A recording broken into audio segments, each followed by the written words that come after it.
I'm told the best videos start with a strong hook, so I reckon that's a strong hook. And this is just one of many things I had a chance to see down at the Telford Steam Railway. But let's set the scene with a bit of history.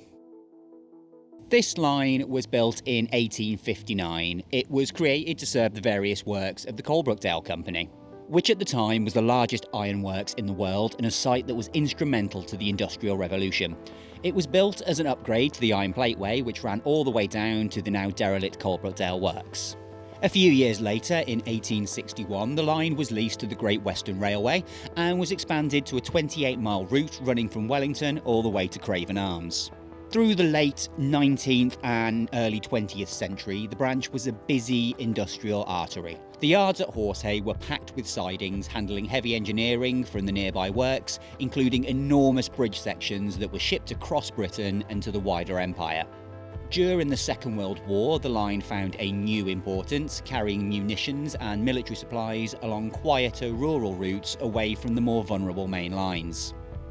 But after the war, the railway began a slow decline, which was seen across much of Britain's branch network. Passenger services ended in July 1962, and freight followed in 1964. One final section survived a little bit longer, kept in place for the occasional heavy loads from the Horsehay Works, until the line was finally closed for good in 1979. Now to 2026. I pass this site almost every day, and after taking a few shots here on a particularly moody and foggy morning and then posting them on Facebook, Alan from the TSR got in touch and very kindly offered to show me around. First up was a carriage I'd shot from the gate on that particular foggy morning, and it's currently stripped out and undergoing renovation, which means it's perfect for my kind of photo. Right next to it, however, is the finished article, which you might actually recognise if you've ever been on the Polar Express event that they hold there every Christmas. After that, we headed down into the yard to take a look at some of the other goodies. I did quite like this old aviation fuel tank, although I wouldn't recommend trying to fill your plane up from it, as these days it stores water for the steam engines. And of course, my eye was drawn to some of the slightly more weathered residents of the yard, like this engine here, which caught my attention, as it looked like it would be right at home in some sort of strange Mad Max Thomas the Tank Engine crossover. After a few snaps of the more modern carriages, we took a wander down the line towards Lawley Station.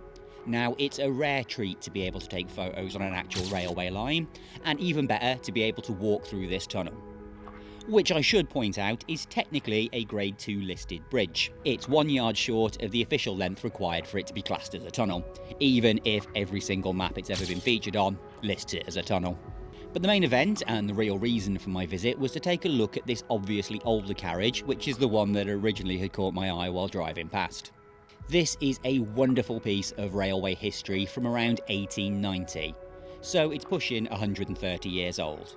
Over its life, it served a few different purposes, but at one time it was incredibly luxurious, with parts of the interior decked out in teak and mahogany for the most upper-class passengers. Now, before anyone says restore it, they would absolutely love to. But like many heritage railways, everything here is run by volunteers and is mostly funded through memberships and donations, and a project like that would be incredibly expensive. And considering how this carriage was originally due to be stripped out and burned, it's honestly impressive that it still exists at all, and is no small testament to the people who built it. I do often wonder if they ever imagined it would still be around more than a century later. I also had a quick look inside the loco shed where the main engines are kept, though my favourite thing was definitely this old bit of signage from the depot that once stood roughly where Wellington Morrison's is today. Old signs just seem to have this bit of class about them that I just don't think modern ones can even get close to replicating. Now, I'm definitely not a hardcore railway enthusiast. My knowledge would probably fit on the back of a postage stamp, but it's hard not to be impressed by the engineering here and what the railway represents. And it's great to see the people who care doing the graft to keep this small piece of history on the rails. If you've made it this far through the video, thank you very much for watching, and hopefully I'll see you in the next one.